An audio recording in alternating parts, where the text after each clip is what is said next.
InnerQuest explores various pathways through which you can connect with the infinite wisdom of the universe and apply it to personal, professional, and spiritual growth.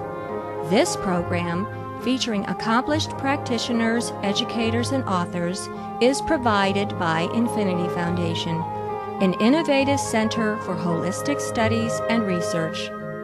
We invite you to share this journey with us.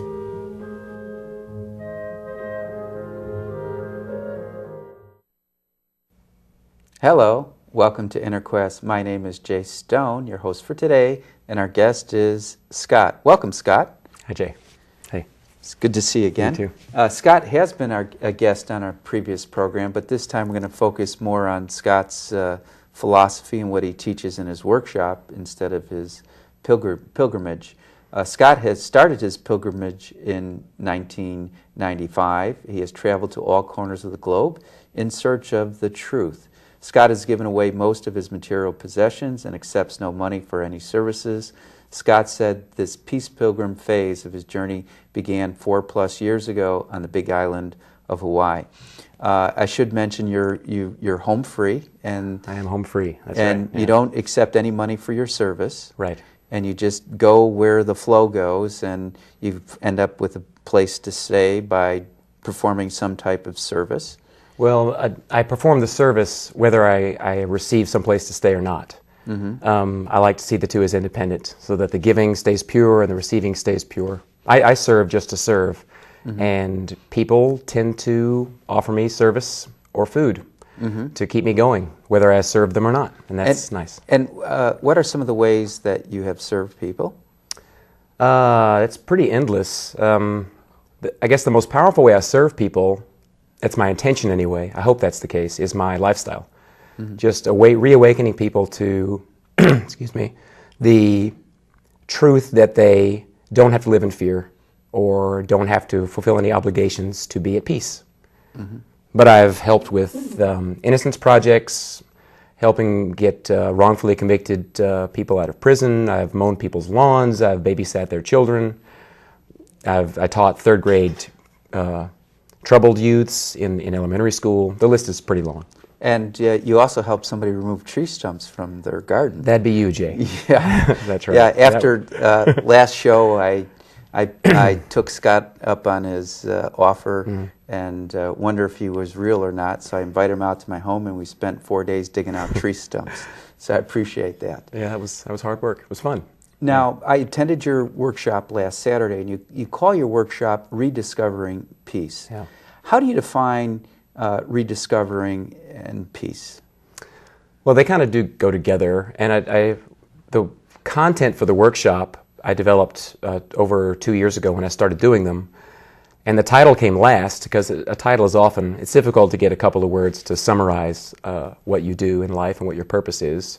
Rediscovering was important because I wanted to make sure that people understood that I didn't feel, and still don't, that I was teaching anything new. Rather, I was teaching very ancient concepts with a fresh perspective that they could then remember what they already knew. They could reawaken to what they already knew.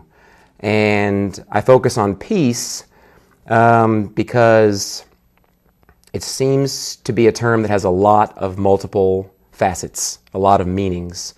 Of course, in these times of war, peace is a popular term, obviously, with what's going on in Iraq. Well, difficult economic times. Remaining at peace. Remaining at peace through that. And most importantly, I focus on inner peace, how we can become one with every moment of our lives, because that enables us then to bring peace into our community and hopefully at some point to the world. So, what are some of the signs that you or someone else is in peace? Well, happiness is a catchphrase. Normally when people are happy, they're at peace, but that's such an overused term, it loses a lot of its meaning. For me, it's a feeling of complete calm mixed with joy. It's hard to put into words, but whenever I'm serving someone else before myself, especially in those moments when I really don't want to, when I'm feeling sick or tired or feeling like I have something more important to do, and I still serve someone else anyway, it's that those moments that something happens and I achieve what I call peace, which is a perfect balance between complete contentment, calm, and real deep-seated joy. Mm-hmm. It's what a lot of mystics call oneness, or contentment, or, for lack of a better term, maybe happiness. Yeah. Well, if you're at peace, you're certainly not going to be a burden or a responsibility or a threat to anybody else. If you're focused on loving someone else, it's really hard to be a source of discord or violence or aggression. Well, isn't it part of your philosophy that the more people are angry or threaten you, the more you love them? I have practiced that. It has been proven true over and over again for me. And if people ask me how they can get to this level of peace, the most powerful way is to do the most difficult thing. And that, in my experience, has been actively being kind to those who are not being kind to you. And we've been taught not to do it, and we've been taught it's dangerous. And I purposefully walked a path that tested that truth. Mm-hmm. And I found that even though I'd been taught it was dangerous, if you persisted in loving those and respecting those who were confused enough to be mean to you, that they did not get the response back that they were looking for. And they had to either leave and find a victim elsewhere, or they started being nice to you.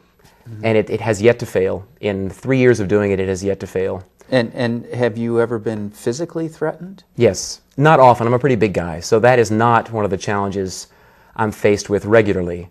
It has happened, if for no other reason than the ideals that I'm promoting provoke a lot of emotional reaction. People get their fear when you tell someone you're supposed to love your enemies, or give more than you receive. Especially in our culture today, that pushes a lot of emotional buttons, and so some people do respond quite aggressively. Or the fact that you have no home or very little personal possessions that could fit in a bag. I do have one bag of stuff, yeah. Yeah, and people may find that threatening in a society of materialism. Yeah, that encourages us to justify having more than we need. I have more than I need, being honest. And I had much more than I needed for many, many years. It was not an easy process getting down close to need level. And I'm not telling everyone they have to get to need level. I'm just saying that the closer you can get to need level, the more powerful your giving becomes, and then the more powerful your peace becomes for yourself. And I also would say gratitude increases, because you know, if you don't know where your next meal is going to come from, or you don't know where you're going to sleep at night, and then all of a sudden someone comes with food or provide shelter, that's got to create gratitude. That's been really powerful, because that's one of the greatest messages I have to share, is that the giver gets the better end of the deal. And